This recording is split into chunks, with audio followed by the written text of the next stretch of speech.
Alright, so welcome back. So what we have here is we have a Google Map image of the Estes Park area and Rocky Mountain National Park. Obviously, I'm not trying to recreate a one-to-one, but just kind of drawing some inspiration of the looks and the feels of parts of it that I'm kind of after trying to achieve in the build that we're looking at. And see kind of up in this area, we've got Lake Estes, like right on the edge of the city, and this Highway 36 is the main road in coming up from Boulder, Denver, I believe, is where that one comes through. But there's a couple of convergences. There's a 34 that comes in, and they all kind of meet kind of in this area, and this becomes kind of the heart of the junction of what we're looking at. So if I kind of zoom in a little bit, I think down into out here,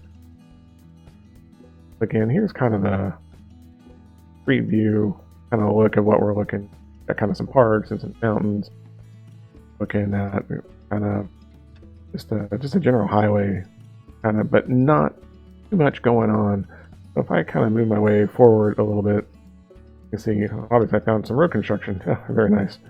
Okay, but I can kind of work my way in, kind of work my way up this highway, and you can kind of see this is kind of some touristy stuff. Now apparently this was taken in the off season because during the tourist season, this is sidewalks are packed with people, all shops and trinkets and antiques, all those kind of things. But this is kind of the look. It's not overly modern, but just kind of I want to say quaint, but that's kind of what it is. So obviously probably there aren't any more people on the streets on this, but that kind of gets us the idea. But this is kind of the look that we're looking for kind of the main downtown area.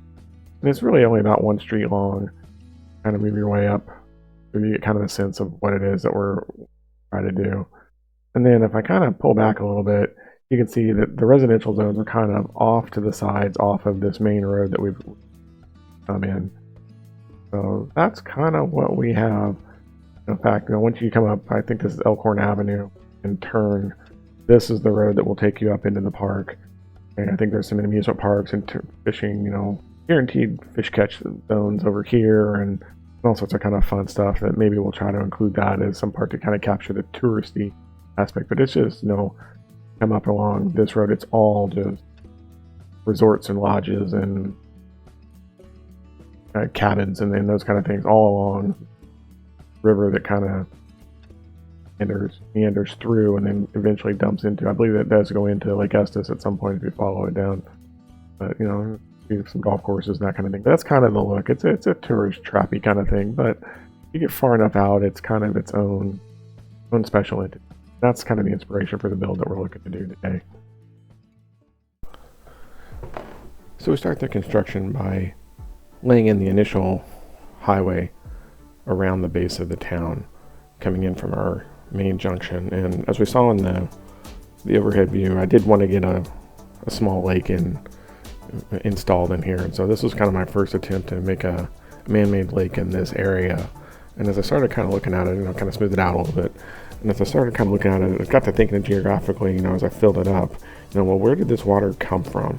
And it's kind of unrealistic to just have a puddle all by itself. So it kind of led me to think, well, maybe I need to make a supplemental one that's kind of connected to it. And this leads into a whole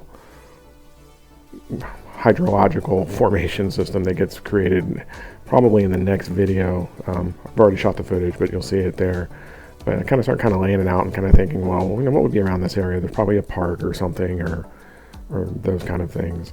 And so you see a lot of me just kind of fumbling around with getting water elevation set. And here's the second one going in. And first off, I said, well, we'll just build it and put a water generator in and see what happens. And well, first thing I did is I promptly flooded all of my tunnels.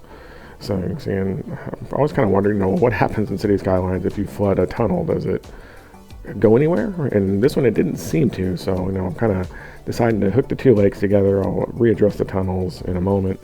Get the lakes hooked up and try to realign. And I spent a lot of time trying to re-elevate the tunnels a little bit, going through the mountain to the other side for that main highway, but it just never quite felt right. And so eventually I end up kind of disposing of the work that I had done tunnel-wise, and that's mainly the reason why you don't see it in the video. But we'll put in a bridge coming across here, and then eventually all that water will go away. So apparently when you delete a tunnel, the water goes away, which is kind of cool. I'm not sure how it would get out otherwise. Might be an experiment to try at some later point. But a lot of it is kind of, what you're seeing is we're just kind of connecting these two lakes up together.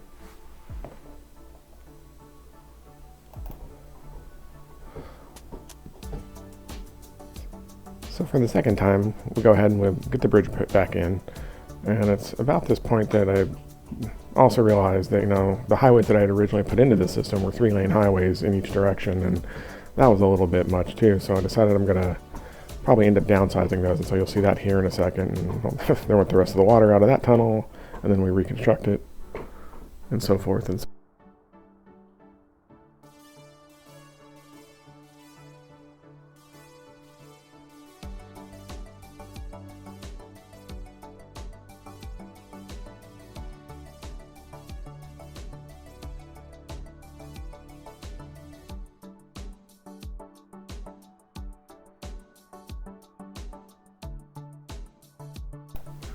And you may not have noticed it, but I've also installed Fine Road Anarchy and as well as the Prop and Tree Anarchy mods in here. And so quickly learned, again, this is my inexperience and mistakes that I make along the way, that, well, I get trees in a lot of places that I don't really want them because I had the Anarchy mod turned on and ended up putting trees over the top of things. The lakes that I formed after the fact all had a lot of trees, down in the body of the water, so I spent some time having to move those, but it's kind of a recurring theme throughout this. So I guess the lesson that I learned here is that when you're laying roads and lakes, clear the trees, build your roads and lakes, and then come back and put the trees back in. So I spent more time than I probably should have moving trees around, but I just basically picked them up and threw them up on the side of the hill because I needed to put trees there anyway. But that's kind of the thing that we want. So now we're looking in to continue this highway kind of back up and around the bend, and I don't get it all the way established because I haven't quite decided where I want to take it at this point, but I know it's going to go back around that corner a little bit. And then at this point we come back in and say, oh, got more trees on the road, so we need to clear those out of the way again. So it's kind of looking back at this, I kind of shake my head and go, I can't believe I did that. And eventually I'll learn, so maybe by the next video I'll have my act together, but probably not. But anyway, that's kind of what we see happening here.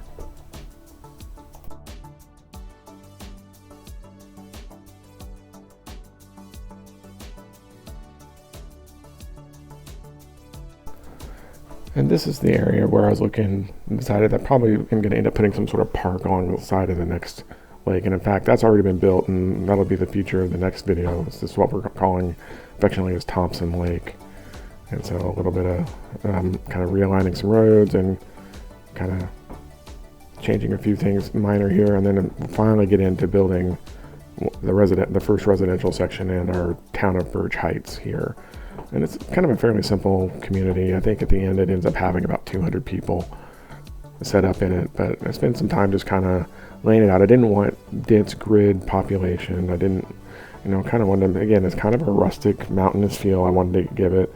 I didn't place buildings, as ploppables this time. I decided, let's just let it grow and see what happens. And I think that the game actually picked some pretty decent, real looking buildings. I've got some that are kind of older and smaller shacks, and then some that are a little bit more modern, but still nothing too fancy and no major high rises.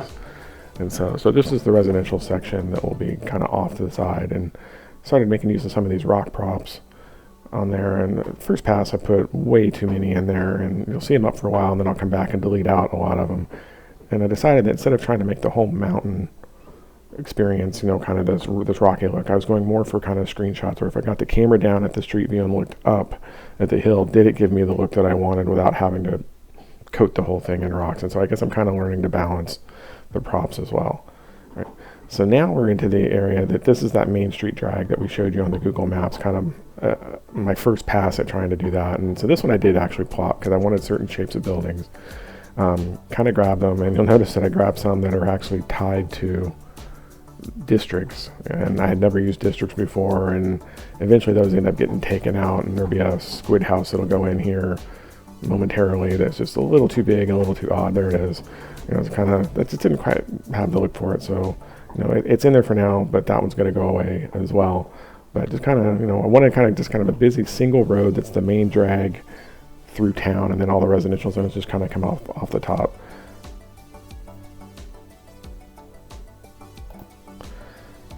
And then we come back around and we're continuing to add a few more buildings, trying to get the residences up. You can see that the downtown area was telling me that it didn't have enough workers, so I was like, well, okay, let's go add a bunch of workers to the system and see if we can get those logos to go away. And I never really did get those to disappear, so I'm just assuming I have way too much commercial, no commercial demand and a bunch of residential demand, so they're hungry for people, but not for people to work at this point. So you can see we're back kind of in the downtown area, and I kind of deleted out some of them because it kind of bothered me that all those flashing symbols. And then again, some of those just, they didn't look right. They didn't, I needed districting and those kind of things. So putting in a few parking lots, kind of common parking areas, which wasn't uncommon in Estes Park.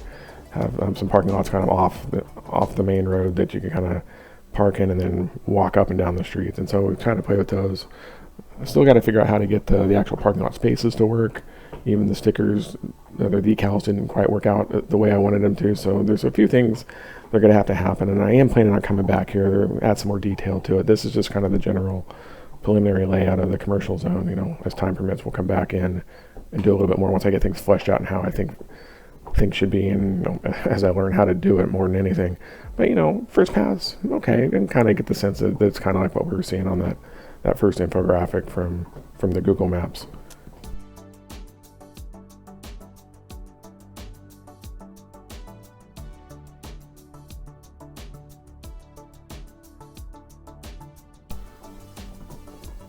So now we're back to trying to give it kind of that mountainous look, kind of more of a hilly look. And you can see in this view, you can see kind of how that upper layer of rocks is, a little too thick.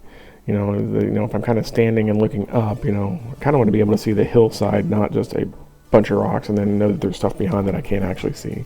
So we come in and we start to kind of thin things out. So here's a little bit of a backdrop for the buildings in the main drag of Birch Heights. We kind of, kind of lay things out here and add a little bit more commercial, and then decide, well, there are some hotels in the area, so kind of put in some higher density residential up there that kind of give you, 2 or 3 story buildings, nothing overly large. Obviously, we don't want skyscrapers up here. And we start to kind of lay in, again, more rock detail.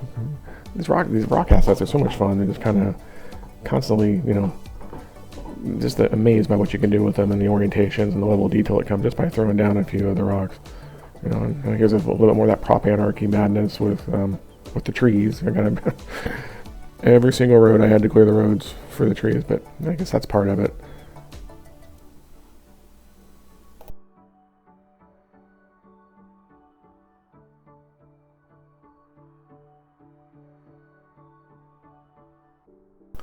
So here you'll see me start to district it for tourism, with the hopes that would eliminate the tourist commercial tag on some of these buildings, and it didn't seem to work. And then I realized, what's this purple object over here? And that's the boiler to my water system that eventually it gets relocated out of the way. It's it's kind of got this big purple blotch in the middle of my city, so we'll be working with that as well. So now we're taking it, going in and removing some of the rocks and starting to kind of thin things out a little bit, so that you kind of, still get the rocky look, but you can still kind of see through up there. And again, it's a little bit of just kind of artisticness that was kind of tossed in on this.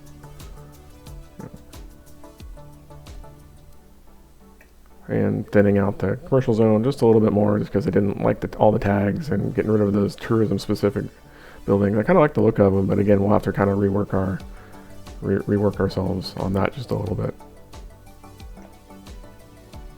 Adding in just a bit more residential, again trying to drive the population up just a hair. Again, I think we ended up, we're at a little over 200 right now. It's climbing, and a couple more of these bigger buildings, hopefully to try to satiate some of the residential demand. And this is the first time that you see that the demand is actually starting to drop a little bit on that. So that got me to thinking, well, maybe I'm on the verge of having enough for what we can support. And we'll come in and we'll add in a little bit of industrial and some other issues up here as well. And then finally, I started noticing that I had a bunch of crime in my little hamlet of 200 people. So we decided to go ahead and put in a police station, and I kind of work with the elevations and trying to get those laid in, and eventually decided probably seemed more realistic to kind of put it on this corner coming into town. And that seemed to solve all of the problem, and all my criminals that were taking up residence were quickly removed. So that pretty much ends our first episode in the hamlet of Birch Heights. It was a lot of fun to do, and obviously a lot of things I still need to learn, especially with regards to the Anarchy mod. I hope you all have enjoyed it. As always, if you like the video, please toss us a like, and be sure to subscribe to the channel. We've got a few more coming out here in the near future where we'll build Thompson Park and Thompson Lake and kind of continue on from there as we kind of continue to explore Estes Mountain. So thanks for coming out, and we'll see you guys next time. Bye now.